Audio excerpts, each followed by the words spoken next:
between 10 and 15 terrorists in that situation, which I find very hard to describe, but they forced us out of the window of our home, down outside into the ground. Avi was injured on the way, and she suffers from pain until this day in her knee. My ribs were broken on the way out of the house. We were forced, again at gunpoint, to take them to our car, and they shot at us on the way. I was wounded in my left wrist.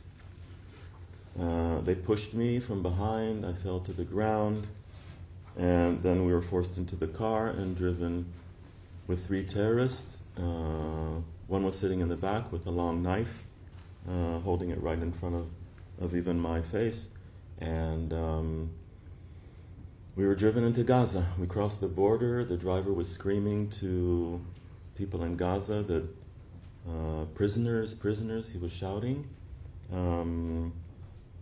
They call us prisoners, hostages. And we were blindfolded, and we were transferred to 2 cars in Gaza, and then we were forced out of the car into a home, down into a tunnel. A dark tunnel, a small tunnel, bumping our heads on the way, a very low ceiling, and this we were forced into a small niche, and then shortly after that they brought in a young man from our community of Kfar Aza. He was full of blood from his head, and all of his clothes were covered in blood. We knew this young man since he was born. He's still in captivity. Shortly after that, they brought in a woman and her 3 children from our community, and she told us that they had murdered her husband and her daughter in their house before they were kidnapped. We spent 3 days together in a tunnel, the 7 of us, in very cramped, a very small niche, and 4 armed terrorists that were guarding us with, I mentioned they were armed, and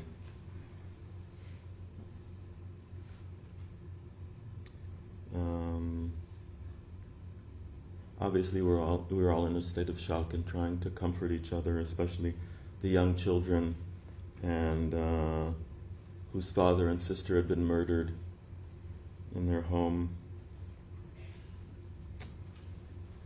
Do you want to continue from when we got out of the tunnel? Yeah. So Keith and I were hostages. I was there for 51 days. Keith was there for 484 days.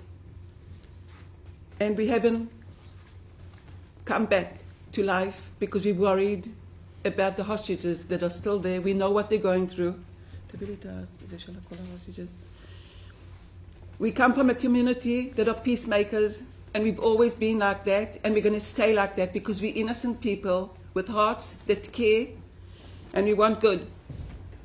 Our community lost 64 people in such a brutal way, and there was families that were burnt alive, babies that were killed, mothers that were raped in front of their family, and Gali and Zivi from Kfar Aza, that you can see that I carry them close to my heart. They're from my community, and I'm very, very worried about them. We have 50 hostages still left in Gaza, and we know that 20 of them are still alive, and we know that they're hidden. They're hidden underneath the ground, just like Keith and I were. One of the times, the Hamas terrorists took us underneath the ground, and I touched death. I was sure that I'm going to die. Keith looked at me and said, I don't have any air. And he was trying to collect the oxygen, but there was not. We were left there to die. They didn't even care about us. We were taken. A basic need of a human being is air. But everything was taken away from us. We weren't allowed to move. We had to just lie down from 5 o'clock until 10 o'clock the next morning and sit the whole day and keep quiet. We weren't allowed to talk. Sometimes, only sometimes, we were allowed to whisper, but most of the time we had to just move the time by trying to think what next is going to happen, what worst thing is going to happen, because so many worst and terrible things happen to us all the time. There wasn't a minute that I could say to myself, okay, relax. I had the feeling that they're going to kill me all the time, or they're going to kill Keith, and I was worried about him all the time. I'm a witness to one of the girls that was touched because he felt like it. I'm a witness to one of the girls that they beat at her, and Keith will tell a little bit of more because he was there in the room. I just heard it, and I saw what happened to her after she came back. 4 terrorists just beat at her with a stick, and while they were beating her, one of the terrorists came into the room that I was in and started hitting the door and the wall so we could see what they were hitting her with. And we have Alon Oil, that's about 22 years old, that he was trying to protect himself, and they threw a grenade, and pieces of the grenade are in his eyes until this day. Nearly for 2 years, he's going blind. He's blind in one eye, and he's going blind in the other eye. They aren't even human enough to take it out of his eyes. So we were starved. I lost 10 kilos. I was starving all the time. I had to beg for water.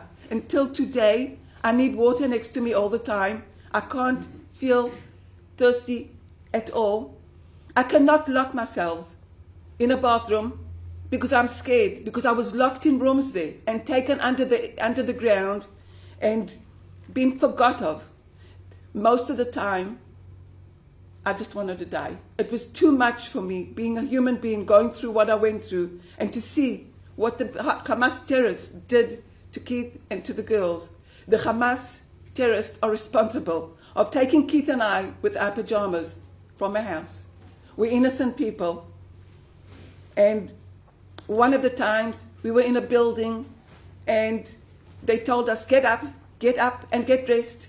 They dressed us looking like Arabs with a hijab and a galabia that Keith wore. And they told us that we need to leave the building with all the Palestinians in that building because it was dangerous.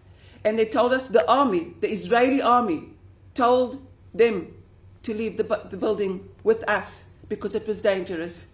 So if everybody didn't understand, I was there and I'm a witness that the Israelis are taking care of the innocent people. But we do know, because we were there, that they're using the innocent people. In one of the houses, there were rockets going out of the building, and the building was shaking, and I was looking at the ceiling and counting the cracks to see if I'm going to die at that minute, or Keith might die.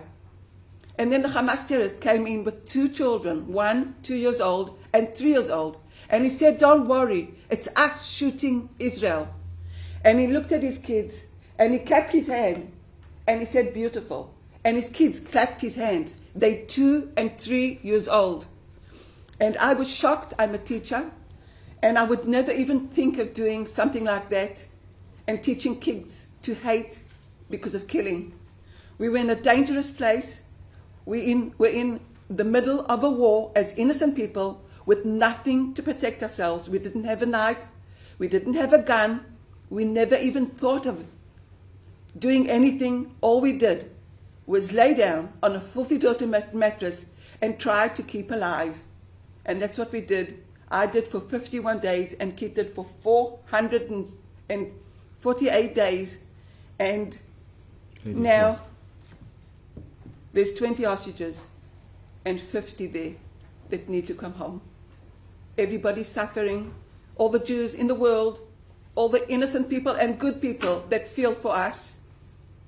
And we just have to bring them home now before it's too late. And I just want to end by saying that it's the worst thing that any human being should go through. And it's the worst that any human being that was in Gaza had to worry about Keith, my husband, and the girls that I was with. What happened on the 7th, that they burnt kids and people alive, and they just did everything they wanted. We need to stop that. And it needs to stop. The war needs to stop. The hostages need to come home. The Hamas terrorists need to release the hostages, and everything will end. Thank you very much.